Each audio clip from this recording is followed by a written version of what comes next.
तो आज हम पढ़ने जा रहे हैं सेल चैप्टर में एक नया टॉपिक जो कि है माइटोकॉन्ड्रिया। माइटोकॉन्ड्रिया के अंदर हम फुल डिटेल में माइटोकॉन्ड्रिया को डील करने वाले हैं। उसमें हम पढ़ने वाले हैं स्टेनिंग के बारे में, नंबर ऑफ माइटोकॉन्ड्रिया पढ़ने वाले हैं, देन शेप्स के बारे में बात करेंगे, साइज़ के बारे में बात करेंगे माइटोकॉन्ड्रिया की। उसके बाद हम स्ट्रक्चर भी देखने वाले हैं फुल डिटेल में, माइटोकॉन्ड्रिया का क्या स्ट्रक्चर होता है। उसके बाद हम पार्ट्स ऑफ कॉम्पोनेंट की भी बात करने वाले हैं। देन हम ये पढ़ने वाले हैं कि क्या प्रोसेस होता है माइटोकॉन्ड्रिया के अंदर। उसके बाद हम माइटोकॉन्ड्रिया में डिवीजन भी देखने वाले हैं। तो आज का हमारा जो टॉपिक है वो है माइटोकॉन्ड्रिया। उसके बाद मेरी स्क्रीन पे आपको कुछ क्वेश्चंस दिख रहे होंगे, इन क्वेश्चंस को भी हम लास्ट में डील करने वाले हैं। अगर आप मेरे चैनल पे नए हैं तो मेरे चैनल को सब्सक्राइब करना ना भूलिए, ताकि आपको ऐसे कंटेंट्स जो हैं वो आगे भी मिलते रहें। तो स्टार्ट करते हैं हमारा आज का नया टॉपिक जो कि है माइटोकॉन्ड्रिया। तो आज हम पढ़ने वाले हैं mitochondria.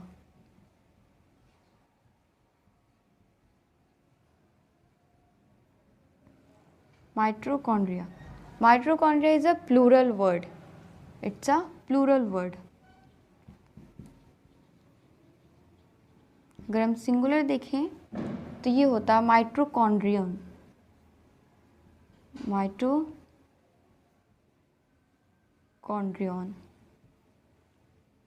and mitochondria is a plural word.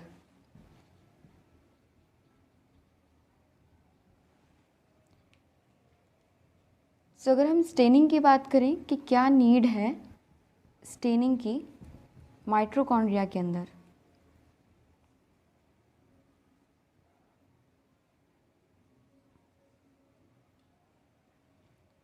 Staining की देखें बात तो माइटोकॉन्ड्रिया में स्टेनिंग की ज़रूरत पड़ती है, क्योंकि नॉर्मली सेल में माइटोकॉन्ड्रिया जो है वो विजिबल नहीं होता है। अगर हम बात करें क्लोरोप्लास्ट की तो उसमें पिगमेंट होता है, जिसकी वजह से वो नॉर्मली क्या हो जाता है, विजिबल हो जाता है, उससे हमें स्टेन करने की नीड नहीं होती। बट माइटोकॉन्ड्रिया में ऐसा कोई पिगमेंट नहीं है जिसकी वजह से ये नॉर्मली विजिबल हो सेल के अंदर, इसलिए हमें नीड पड़ती है यहाँ पे माइटोकॉन्ड्रिया की स्टेनिंग में। इसे स्टेन करना पड़ता है तभी ये होता है विजिबल, और इसे हम इलेक्ट्रॉनिक माइक्रोस्कोप में देख सकते हैं। Electronic microscope.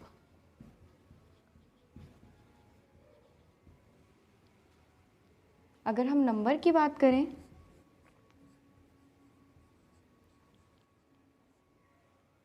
तो ये वेरिएबल होता है, दैट मीन्स फिक्स नहीं होता है। माइटोकॉन्ड्रिया का जो नंबर होता है वो डिपेंड करता है सेल। अगर किसी सेल को जो है ज़्यादा एनर्जी की ज़रूरत है, ठीक है, तो उसमें नॉर्मल सी बात है माइटोकॉन्ड्रिया जो होगा वो ज़्यादा प्रेजेंट होगा। For example muscle cell, muscle cell में हाई अमाउंट में माइटोकॉन्ड्रिया प्रेजेंट होता है,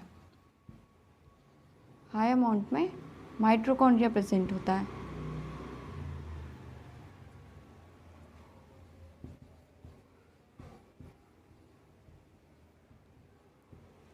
क्योंकि मसल सेल में क्या होता है, बहुत ज़्यादा नीड होती है एनर्जी की, ठीक है। माइटोकॉन्ड्रिया क्या है, power house of the cell.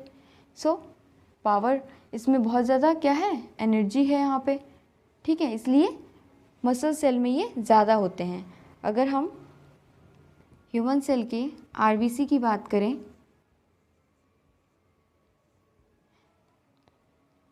तो आरबीसी में माइटोकॉन्ड्रिया प्रेजेंट नहीं होता। माइटोकॉन्ड्रिया एब्सेंट होता है, माइटोकॉन्ड्रिया प्रेजेंट नहीं होता, बल्कि कोई भी ऑर्गेनल जो हैं वो प्रेजेंट नहीं होते। बट ऐसा नहीं है कि आरबीसी को एनर्जी की नीड नहीं है, बट ये इससे आरबीसी को ग्लाइकोलाइसिस के थ्रू जो है एनर्जी मिल जाती है। सो यहाँ माइटोकॉन्ड्रिया कोई नीड नहीं है, क्योंकि आरबीसी को क्या चाहिए, स्पेस चाहिए, ठीक है, हीमोग्लोबिन रखने के लिए, ठीक है, हीमोग्लोबिन कंटेन करने के लिए यहाँ स्पेस ज़्यादा चाहिए, इसलिए इसमें माइटोकॉन्ड्रिया प्रेजेंट नहीं होता है। बट यहाँ एनर्जी कहाँ से मिलती है आरबीसी को, बाय द ग्लाइकोलाइसिस प्रोसेस। अगर हम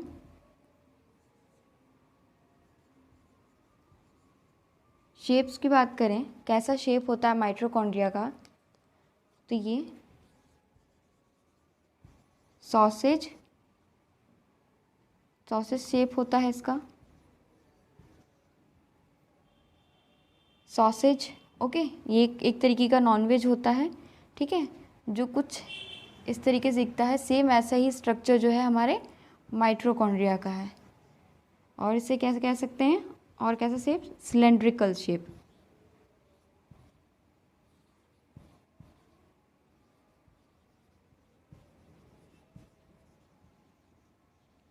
सिलेंड्रिकल शेप।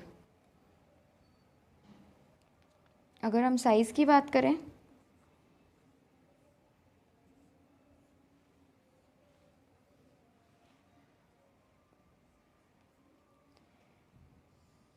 तो एक हम ये रफ डायग्राम बना लेते हैं माइटोकॉन्ड्रिया का।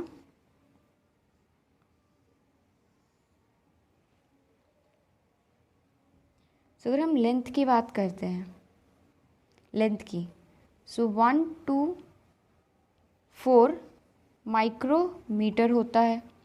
अगर हम इसके डायमीटर की बात करें, अगर हम डायमीटर की बात करें तो 0.2 से लेकर 1 तक होता है, 1 माइक्रोमीटर तक होता है ये diameter, and this one is length.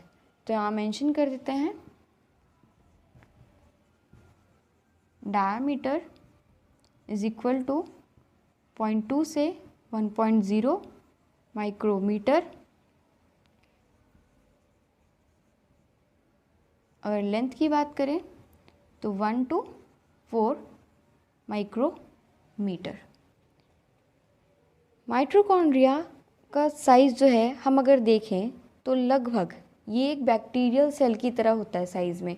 एक बैक्टीरिया का सेल जितना साइज़ का होता है, जिस साइज़ का होता है नॉर्मली, ये उसी साइज़ का है। So like a bacterial cell, like a bacteria in shape and size. अगर हम साइज़ के अकॉर्डिंग देखें तो ये एक बैक्टीरिया सेल की तरह ही होता है। तो ये हमने पढ़ा स्टेनिंग, नंबर्स पढ़ लिया जो कि वेरिएबल है, किसी में ज़्यादा किसी में कम, अकॉर्डिंग टू देयर वर्क, ठीक है। उनका फिजियोलॉजिकल एक्टिविटी देखें माइटोकॉन्ड्रिया, उसके अकॉर्डिंग ही सेल के होता है ये। नाउ आरबीसी का पढ़ लिया हमने, मसल सेल में हाई होते हैं, आरबीसी में प्रेजेंट नहीं होंगे, आरबीसी में कोई भी ऑर्गेनल्स प्रेजेंट नहीं होता है। शेप्स की बात करें तो सॉसेज शेप का होता है, सिलेंड्रिकल शेप होता है। साइज़ की बात करें तो डायमीटर हमने पढ़ा 0.2 से लेकर 1 माइक्रोमीटर, और लेंथ की बात करें सो 1 से लेके 4 माइक्रोमीटर। अब हम थोड़ा बात करते हैं माइटोकॉन्ड्रिया के स्ट्रक्चर के बारे में, कि माइटोकॉन्ड्रिया का स्ट्रक्चर कैसा होता है।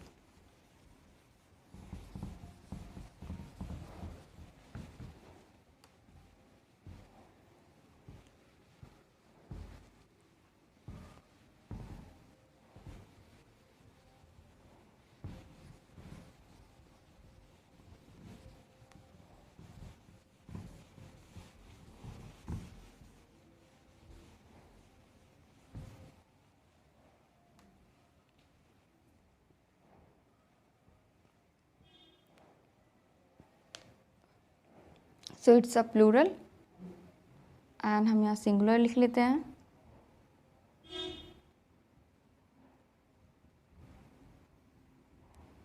माइटोकॉन्ड्रियन जो कि है सिंगल माइटोकॉन्ड्रिया। तो हम माइटोकॉन्ड्रियन की बात कर रहे हैं, क्या पढ़ने वाले हम, structure.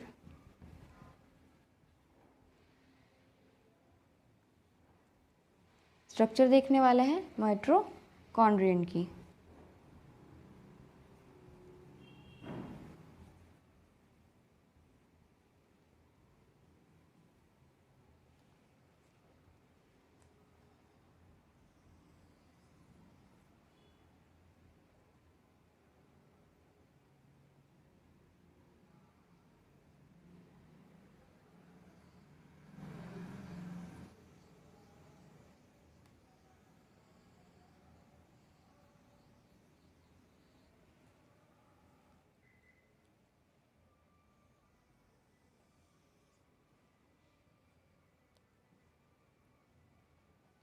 Now This one is a outer membrane.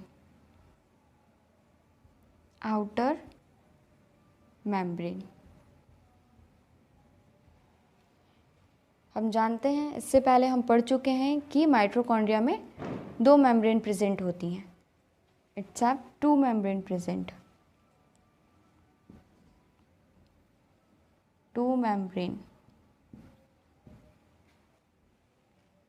Outer membrane, and this one is a inner membrane. Inner membrane. Inner membrane. This outer membrane and this one is a inner membrane. अब ये inner membrane ही fold होकर, ये inner membrane ही fold होकर एक structure बनाती है. This one, this structure is known as क्रिस्टेई.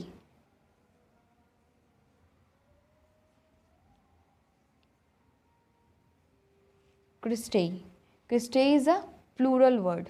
Plural. Okay. And singular जो है crista. So this one is a crista. ये फोल्ड होकर, सेकंड जो मेम्ब्रेन है, इनर जो मेम्ब्रेन है, वो ही फोल्ड होकर जो है क्रिस्टा बनाती है. अगर हम ये स्पेस की बात करें, जो कि ये खाली स्पेस है, दिस वन, अगर हम इस स्पेस की बात करें,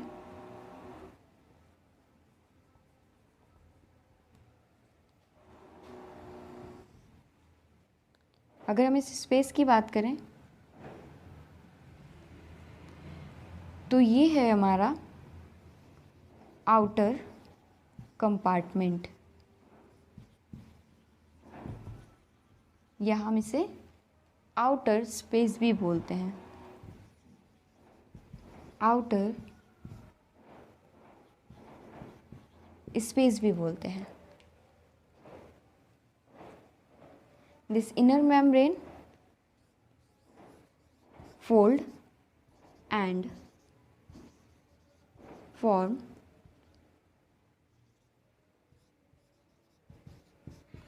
क्रिस्टेई.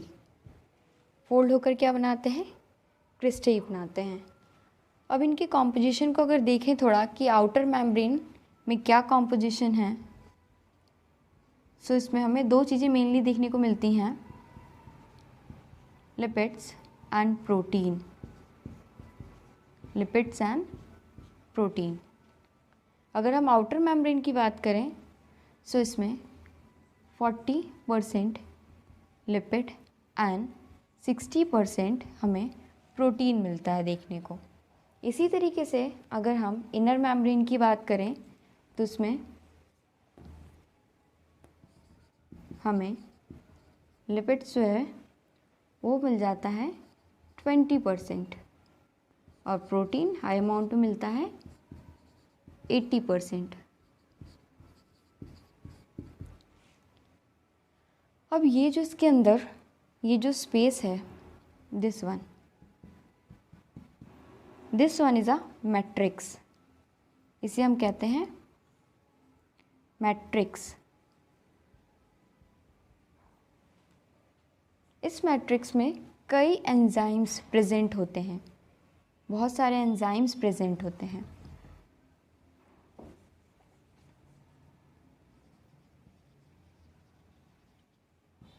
Enzymes are present. और क्या क्या प्रेजेंट होता है मैट्रिक्स में? डीएनए. ये हमने बना दिया डीएनए. डीएनए प्रेजेंट होता है. कैसा डीएनए? एक सिंगल सर्कुलर डीएनए प्रेजेंट होता है. और डीएनए कैसा होता है? डबल स्टैंडर्ड डीएनए प्रेजेंट होता है. सो लिखते हैं हम सिंगल सर्कुलर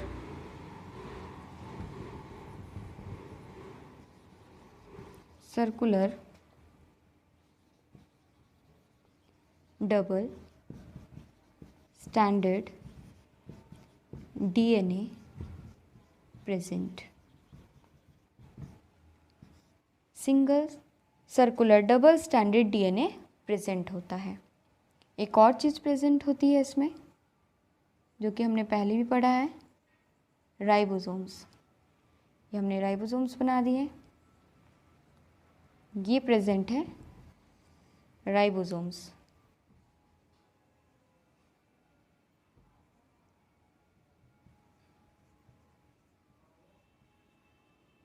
राइबोसोम्स प्रेजेंट होते हैं। और राइबोसोम्स, कौन से राइबोसोम्स प्रेजेंट होते हैं? 70S राइबोसोम्स जो होते हैं वो प्रेजेंट होते हैं माइटोकॉन्ड्रिया के अंदर। सो ये था overview structure of mitochondria. Shape कैसा है? एक सॉसेज शेप जैसा है, सिलेंड्रिकल है ये शेप, ठीक है। इससे पहले हमने इसके डायमीटर की बात करी, जो कि 0.2 से लेकर 1 माइक्रोमीटर इसका डायमीटर था। अगर हम इसकी लेंथ देखें तो इसकी लेंथ जो है वो 1 से लेकर 4 माइक्रोमीटर तक है, ठीक है। और ये एक बेसिक सा डायग्राम है माइटोकॉन्ड्रिया का, जिसमें हमने इनर मेम्ब्रेन, आउटर मेम्ब्रेन की बात की। जो इनर मेम्ब्रेन है वो कर्व होके, ठीक है, फोल्ड होकर क्या बना रहा है? एक स्ट्रक्चर बना रहा है, फोल्डेड स्ट्रक्चर, जिसको हमने बोला क्रिस्टेई। Cristae is a plural, okay. बहुत सारे ये हैं ये शेप, इसलिए हमने इसे बोला क्रिस्टेई। अगर हम सिंगल एक दिखाएंगे इस लोब को तो उसे हम बोलेंगे क्रिस्टे। अब ये क्या करता है, इसका स्ट्रक्चर का मेन फंक्शन क्या है? ये इंक्रीज़ कर देता है एरिया। ये क्या कर देता है? इंक्रीज़ कर देता है यहाँ पे एरिया को, ठीक है, जहाँ पे ये फंक्शन होने वाले हैं बेसिकली। इसके फंक्शन को अभी हम पढ़ेंगे आगे। फिर ये जो बीच में जो स्पेस है इनर के अंदर, इनर मेम्ब्रेन के अंदर जो ये स्पेस दिख रहा है आपको ब्लैंक, ये है मैट्रिक्स। मैट्रिक्स है, मैट्रिक्स में क्या प्रेजेंट है? बहुत सारे एंजाइम्स प्रेजेंट हैं। यहाँ पे ही क्रेब्स साइकिल वगैरह, लिंक रिएक्शन वगैरह यहीं होती हैं। अब इसके अंदर और क्या प्रेजेंट है? ये सिंगल सर्कुलर डीएनए प्रेजेंट है, जो कि डबल स्टैंडर्ड है, ठीक है। और क्या प्रेजेंट है इसमें? राइबोसोम्स प्रेजेंट है, ठीक है। अब पार्ट्स ऑफ कंपोनेंट की बात कर लेते हैं। जो हमने इतने ये पार्ट्स पढ़े हैं उसमें क्या क्या कंपोनेंट्स प्रेजेंट है, इसकी बात कर लेते हैं थोड़ा। अब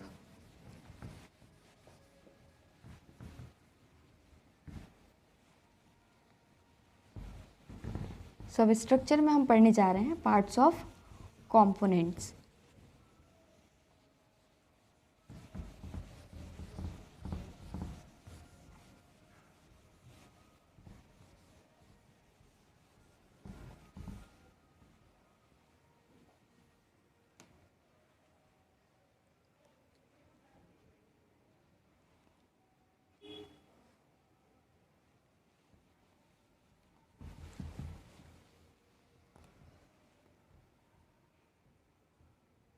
पार्ट्स ऑफ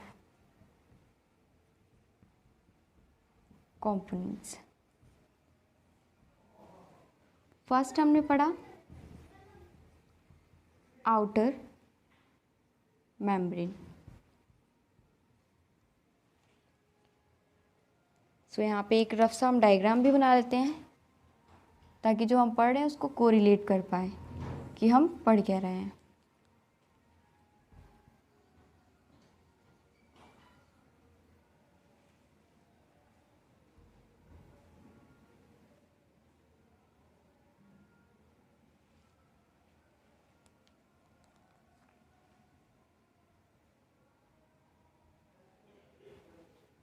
अगर हम आउटर मेम्ब्रेन की बात करें तो आउटर मेम्ब्रेन पे पोरिन प्रेजेंट होते हैं। Porin is a protein, protein के बने हुए होते हैं। बेसिकली क्या होते हैं? ये चैनल्स होते हैं, ठीक है।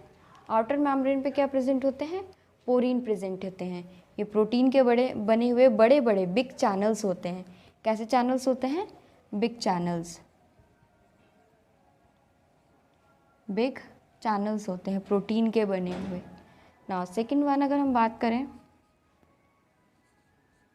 इनर मेम्ब्रेन की, इनर मेम्ब्रेन की अगर हम बात करें तो वहाँ पे ETS प्रोसेस होता है। ETS means electronic transport system, electronic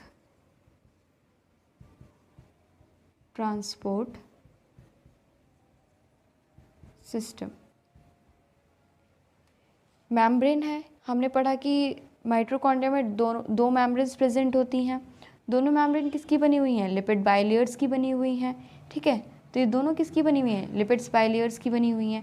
that means कोई ना कोई ट्रांसपोर्ट इसमें हो रहा है, और वो ट्रांसपोर्ट होने के लिए कोई ना कोई पर्टिकुलर क्या है, चैनल प्रेजेंट होगा, पंप प्रेजेंट होगा, कोई ना कोई ट्रांसपोर्ट का प्रोसेस हो रहा होगा। तो इनर मेम्ब्रेन में कौन सा प्रोसेस हो रहा है? इलेक्ट्रॉनिक ट्रांसपोर्ट सिस्टम वाला प्रोसेस हो रहा है, जिसके थ्रू चीज़ें क्या होंगी?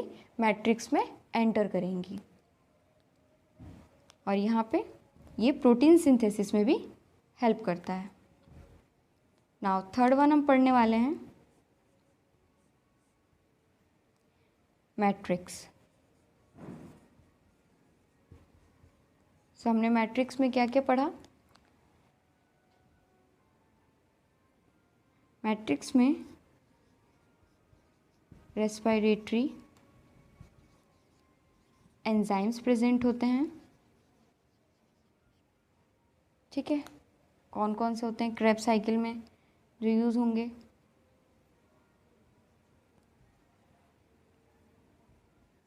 एंजाइम्स प्रेजेंट हैं क्रेब्स साइकिल में। लिंक रिएक्शन में, लिंक रिएक्शन में जो यूज़ होने वाले हैं एंजाइम्स वो प्रेजेंट होते हैं। इसके साथ साथ और क्या प्रेजेंट होते हैं? और प्रेजेंट होते हैं डीएनए। क्या प्रेजेंट है? डीएनए प्रेजेंट है। कैसा डीएनए प्रेजेंट है? Double standard, double standard circular DNA, circular DNA present है। नॉर्मल सी बात है, डीएनए प्रेजेंट है, दैट मीन्स आरएनए भी प्रेजेंट होगा। तो फिर हम ऐसे भी लिख सकते हैं कि डीएनए पॉलीमरेज भी प्रेजेंट होंगे,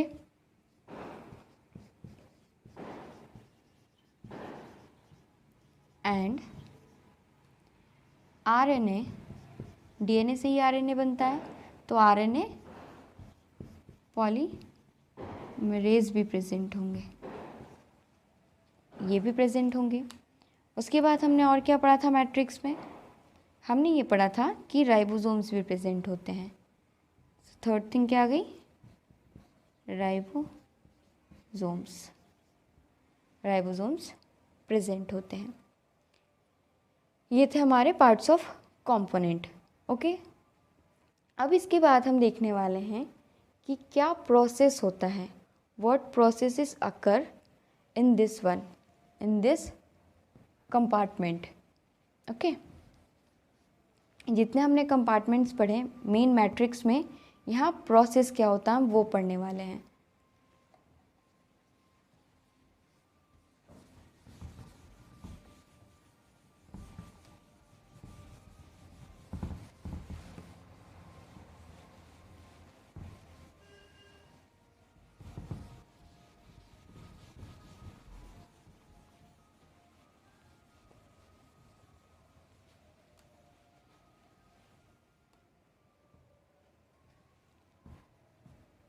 Now process occur in mitochondria या माइट्रोकॉन्ड्रिया लिखते हैं। चलिए सभी में पढ़ रहे हैं, ठीक है। एक रफ सा डायग्राम बना लेते हैं पहले।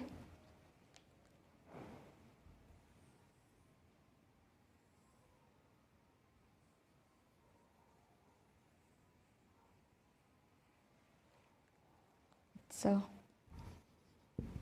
mitochondrion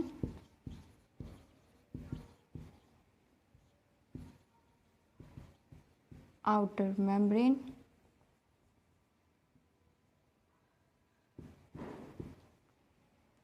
it's a inner membrane,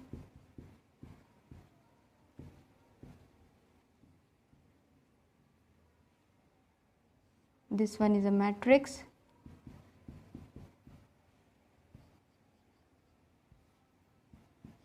DNA,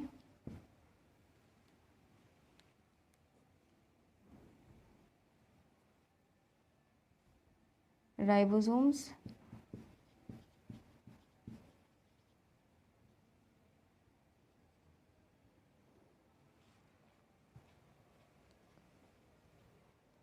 now see what process occur in mitochondria. First one, aerobic respiration होता है, aerobic respiration. Second thing, protein synthesis.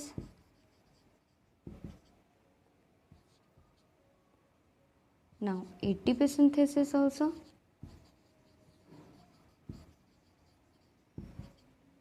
अब इससे क्या होगा, एनर्जी का फॉर्मेशन.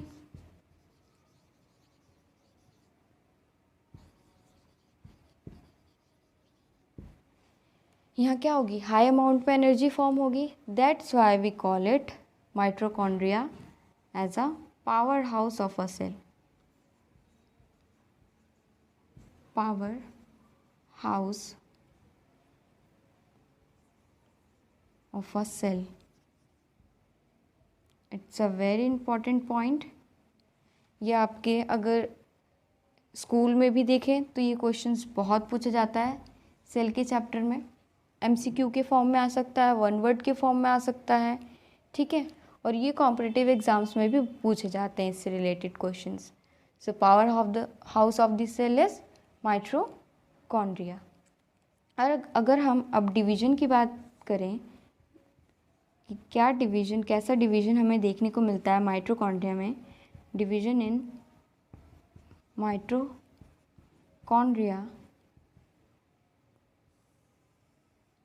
तो माइटोकॉन्ड्रिया में हमें फिजन देखने को मिलता है. दैट मीन्स ये हमने एक माइटोकॉन्ड्रिया बनाया और ये by the process of fission ये दो इस तरीके से डिवाइड हो गए, दो माइटोकॉन्ड्रिया में इस तरीके से. इसमें क्या हो गया, फिजन हो गया, ठीक है. क्या हुआ, कौन सा प्रोसेस हुआ, कैसे डिवाइड हुए, बाय द फिजन.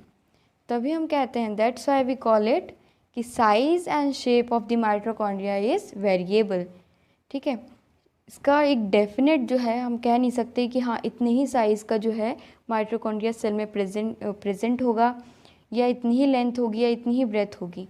नहीं, हम ऐसा नहीं कह सकते क्योंकि ये डिवाइड होके बन रहे हैं. देखिए ये बड़े हैं, ये बड़ा सेल था, इससे डिवाइड हुआ, दो छोटे बने. ऐसे कोई डिवाइड होते रहे तो ये क्या होंगे, एक टाइम पे क्या होंगे, बिल्कुल ही ख़त्म हो जाएगा फिर तो ये छोटा होते होते डिवाइड होते होते. इसलिए कहीं ना कहीं हम ये भी कह सकते हैं कि ये माइटोकॉन्ड्रिया में जो क्या होती है, ग्रोथ होती है. तभी क्या होगा, इसमें ग्रोथ होगी, ये बड़ा होगा, फिर इससे क्या होगा, फिजन होगा और दो नए माइटोकॉन्ड्रिया बन जाएंगे. तो ये था हमारा आज का टॉपिक माइटोकॉन्ड्रिया. अभी हमने पढ़ लिया डिवीजन इन माइटोकॉन्ड्रिया जो कि फिजन के थ्रू होता है. देन हमने इसमें प्रोसेस पढ़े, क्या प्रोसेस माइटोकॉन्ड्रिया में होता है. स्टार्टिंग से देख लेते हैं एक बार कि हमने आज क्या क्या पढ़ा है.